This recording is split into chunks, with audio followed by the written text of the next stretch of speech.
क्या आप जानते हैं कि प्रेम और संभोग को एक आध्यात्मिक यात्रा में बदला जा सकता है? आज हम एक ऐसे विषय पर बात करेंगे जो न केवल जीवन का एक सुंदर हिस्सा है बल्कि आत्मिक गहराई और आनंद का स्रोत भी है। स्त्री और पुरुष के बीच संभोग में आनंद और उसकी गहराई। ओशो कहते हैं कि स्त्री एक फूल है जिसे जबरदस्ती मरोड़कर नहीं खिला सकते। उसे खिलने के लिए प्रेम, धैर्य, सम्मान और कोमलता की जरूरत होती है। जब तुम उसे यह सब देते हो तो वह स्वयं अपने आप को खोलती है और यही सिद्धांत संभोग में भी लागू होता है। पुरुष अगर धैर्य रखे, स्पर्श में कला लाए, स्त्री की सांसों को सुने, उसकी आंखों में प्रेम से देखे और उसके दिल से संवाद करे, तो स्त्री स्वाभाविक रूप से उस स्थिति में पहुंच जाती है जहां वह पूर्ण आनंद और आत्मिक जुड़ाव महसूस करती है। ओशो कहते हैं कि संभोग केवल शारीरिक क्रिया नहीं है, यह एक आध्यात्मिक यात्रा है जो तब पूरी होती है जब दोनों एक दूसरे की ऊर्जा में विलीन हो जाते हैं। आइए कुछ ऐसी स्थितियों, पोजीशंस की बात करते हैं जो स्त्री के लिए आनंददायक हो सकती हैं और ओशो की शिक्षाओं के आधार पर यह समझते हैं कि इनका गहरा अर्थ क्या है। मिशनरी पोजीशन, प्रेम और आत्मिक जुड़ाव का द्वार। मिशनरी पोजीशन, जहां पुरुष ऊपर होता है और स्त्री नीचे, स्त्रियों के लिए सबसे प्रिय स्थितियों में से एक हो सकती है। लेकिन ओशो कहते हैं कि इसका मतलब यह नहीं कि स्त्री अधीन है। इस स्थिति में स्त्री को अपने प्रेमी की आंखों में देखने का मौका मिलता है जो उसके लिए प्रेम का सबसे गहरा द्वार है। ओशो कहते हैं, स्त्री आंखों के रास्ते प्रेम में उतरती है। जब वह अपने प्रेमी की आंखों में देखती है तो वह सिर्फ शरीर नहीं बल्कि आत्मा तक पहुंचती है। इस पोजीशन में चुंबन, कोमल स्पर्श और भावनात्मक जुड़ाव सहज होता है। यह वह स्थिति है जहां स्त्री अपने प्रेमी के साथ पूर्ण रूप से एकाकार महसूस कर सकती है। यहाँ प्रेम और आत्मिक संवाद की गहराई होती है जो संभोग को केवल शारीरिक क्रिया से कहीं आगे ले जाती है। ओशो कहते हैं कि इस स्थिति में पुरुष को जल्दबाजी छोड़नी होगी। उसे स्त्री की सांसों, उसकी नजरों और उसकी भावनाओं के साथ तालमेल बिठाना होगा। तभी यह पोजीशन स्त्री के लिए एक ध्यान की अवस्था बन सकती है। वुमन ऑन टॉप, स्वतंत्रता और नेतृत्व का उत्सव। दूसरी महत्वपूर्ण पोजीशन है वुमन ऑन टॉप, जहां स्त्री ऊपर होती है और पुरुष नीचे। ओशो इस स्थिति को स्त्री की स्वतंत्र आत्मा का उत्सव मानते हैं। यहाँ स्त्री को नियंत्रण मिलता है, वह गति तय करती है, गहराई तय करती है और अपनी लय में प्रवाह करती है।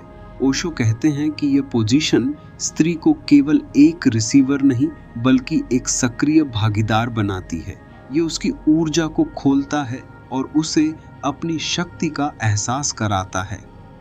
इस स्थिति में स्त्री अपनी इच्छाओं को पूरी तरह व्यक्त कर सकती है और यह उसे आत्मविश्वास और आनंद देता है। ओशो कहते हैं, जब स्त्री नेतृत्व करती है तो वह अपनी प्राकृतिक ऊर्जा को जीती है। यह उसका नृत्य है, उसका गीत है। पुरुष का काम यहाँ सिर्फ साथ देना है, न कि दिशा देना। उसे स्त्री की लय को समझना होगा और उसके साथ प्रवाह में बहना होगा। यह स्थिति स्त्री को न केवल शारीरिक बल्कि आत्मिक सुख की ओर ले जाती है। स्पूनिंग, कोमलता और सुरक्षा का आलिंगन। तीसरी पोजीशन है स्पूनिंग, जहां स्त्री और पुरुष एक ही दिशा में लेटे होते हैं और स्त्री पुरुष की बाहों में सटी होती है। यह स्थिति बेहद अंतरंग और कोमल होती है। ओशो कहते हैं कि स्त्री को सबसे ज्यादा वही जगह प्रिय होती है जहां वह सुरक्षित और प्रेम से घिरी महसूस करे। स्पूनिंग में कोई तनाव नहीं, कोई दबाव नहीं, बस एक कोमल साथ होता है। यहाँ स्पर्श की कोमलता, सांसों की गर्मी और दिल की धड़कनों का संगीत मिलकर एक ऐसी ऊर्जा पैदा करता है जो संभोग को ध्यान की अवस्था में ले जाता है।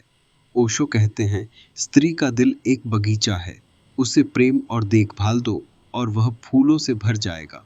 इस पोजीशन में पुरुष की बाहें स्त्री को वह सुरक्षा देती हैं जो उसे पूरी तरह खुलने और आत्मसात होने का मौका देता है। यह स्थिति प्रेम और करुणा का प्रतीक है जो दोनों को एक गहरे भावनात्मक और आध्यात्मिक जुड़ाव की ओर ले जाता है। डॉगी स्टाइल, प्राकृतिक ऊर्जा का जागरण कुछ स्त्रियां डॉगी स्टाइल पोजीशन में भी आनंद महसूस करती हैं, लेकिन ओशो कहते हैं कि यह तभी सार्थक है जब स्त्री इसे अपनी इच्छा और जागरूकता से चुनती है। यह पोजीशन स्त्री की प्राचीन प्राकृतिक ऊर्जा को जागृत करती है।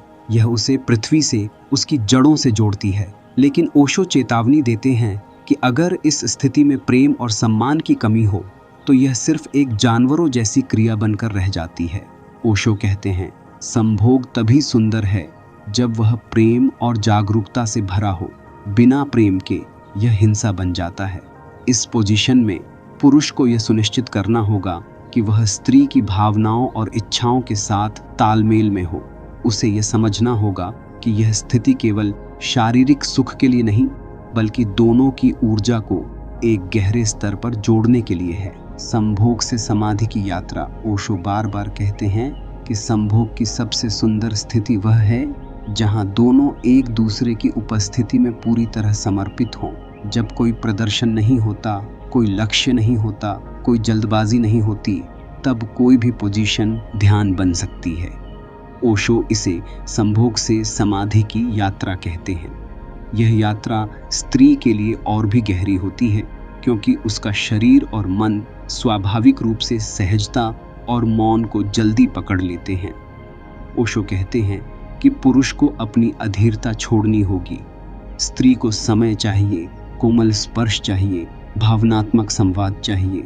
अगर पुरुष जल्दबाजी करता है, पोजीशन थोपता है या केवल अपने सुख के लिए कार्य करता है तो स्त्री अंदर से सिकुड़ जाती है। लेकिन अगर पुरुष प्रेम और धैर्य के साथ उसकी रफ्तार को समझता है तो स्त्री खिल उठती है। और जब स्त्री खिलती है तो उसका पूरा अस्तित्व एक संगीत बन जाता है, एक ऐसा संगीत जो संभोग को ध्यान में बदल देता है। प्रेम और जागरूकता का महत्व। ओशो कहते हैं कि संभोग केवल तब सुंदर होता है जब वह प्रेम से भरा हो। बिना प्रेम के यह एक यांत्रिक क्रिया बनकर रह जाता है। इस प्रेम में पोजीशन केवल एक माध्यम है, उद्देश्य नहीं। उद्देश्य है एक दूसरे की ऊर्जा में विलीन होना, एक दूसरे के अस्तित्व को छूना और उस बिंदु तक पहुंचना जहां मैं और तू मिट जाता है। स्त्री के लिए सबसे प्रिय पोजीशन वही है जहां वह अपना सब कुछ छोड़ सके, डर, नियंत्रण, सोच और समय। वह केवल प्रवाह में हो, केवल प्रेम में हो। और यह तभी संभव है जब पुरुष उसका प्रेमी, साधक और साथी बने, न कि केवल उपयोगकर्ता। ओशो कहते हैं, संभोग एक ध्यान है। इसमें कोई एक तरीका नहीं होता, यह एक प्रवाह है। पोजीशन केवल उस प्रवाह के सहारे हैं, कोई नियम नहीं। स्त्री की इच्छाएं और जागरूकता। स्त्री को क्या पसंद है? ओशो कहते हैं कि यह वह स्वयं बताएगी, बशर्ते तुम सुन सको। उसकी आंखें, उसकी सांसें, उसकी देह, ये सब संकेत देते हैं। लेकिन इसके लिए पुरुष को सजग और जागरूक होना होगा। जो पुरुष स्त्री की ऊर्जा से प्रेम करता है वह कभी यह सवाल नहीं पूछता कि कौन सी पोजीशन बेहतर है। वह बस उस क्षण की सच्चाई को जीता है। ओशो कहते हैं कि यही सच्चाई संभोग को ध्यान बनाती है और प्रेम को परमानंद में बदल देती है।